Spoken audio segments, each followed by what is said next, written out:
రైతుల కోసం పనిచేసే వ్యక్తులు కానీ సంస్థలు కానీ ఏం చేస్తే బాగుంటుంది అనేది కూడా మనం చర్చించుకోవాలి.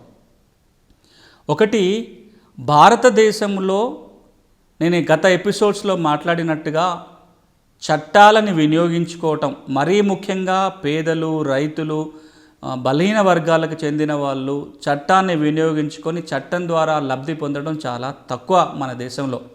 అమెరికా లాంటి అభివృద్ధి చెందిన దేశం తీసుకుంటే అక్కడే చట్టాల వినియోగం చాలా ఎక్కువ. అన్ని వర్గాల వాళ్ళు చట్టాన్ని వినియోగించుకునే ప్రయత్నం చేస్తారు, చట్టాన్ని వాడుకొని లాభపడే ప్రయత్నం చేస్తారు.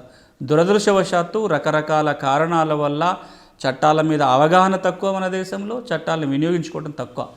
వ్యవసాయ చట్టాల విషయానికి వచ్చినట్లయితే పరిస్థితి ఏం భిన్నంగా లేదు, ఇంకా అంతకంటే అధ్వానంగానే ఉంది.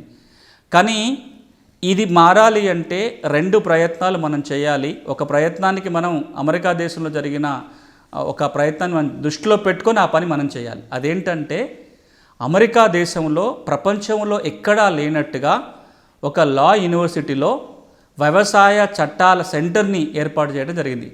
నేషనల్ అగ్రి లా సెంటర్ పేరుతోటి ఒక సెంటర్ని ప్రభుత్వమే ఒక యూనివర్సిటీలో ఏర్పాటు చేసి ఎప్పటికప్పుడు వాళ్ళ దేశంలో ఉన్న వ్యవసాయ చట్టాల మీద అధ్యయనము, కోర్టు తీర్పులు, వ్యవసాయ చట్టాలు, రైతుల అవసరాలు ఎట్లా మారుతున్నాయి, అవసరాలకు తగ్గట్టుగా చట్టాలలో ఏ మార్పులు కావాలి, ప్రపంచవ్యాప్తంగా ఏ పరిణామాలు జరుగుతున్నాయి, దానికి తగ్గట్టుగా వాళ్ళ దేశంలో ఎట్లాంటి చట్టాలు రావాలి, ఇంత విస్తృతమైన అధ్యయనం నిర్వహించడం కోసం ఒక అగ్రికల్చర్ లా సెంటర్ని ఏర్పాటు చేసింది అక్కడి ప్రభుత్వం.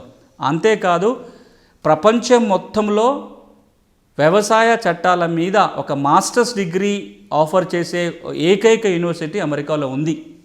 ఎక్స్క్లూజివ్గా, అంటే దాని పూర్తిగా వ్యవసాయ చట్టాల మీదనే లాయర్లకి శిక్షణ ఇచ్చే ఒక యూనివర్సిటీ. అది కూడా మాస్టర్స్ డిగ్రీ, ఎల్ఎల్ఎం అంటారు దాన్ని. ఎల్ఎల్ఎం డిగ్రీ ఇచ్చే యూనివర్సిటీ ప్రపంచం మొత్తంలో అమెరికాలో ఉంది. కానీ మన దగ్గర కదా వ్యవసాయంతో చాలా అవసరం. ఎక్కువ మంది వ్యవసాయం మీద ఆధారపడేది ఎక్కడ? భారతదేశంలో. ఇప్పటికీ మన జనాభాలో 70% వ్యవసాయంతో ముడిపడి ఉన్న జీవితాలు.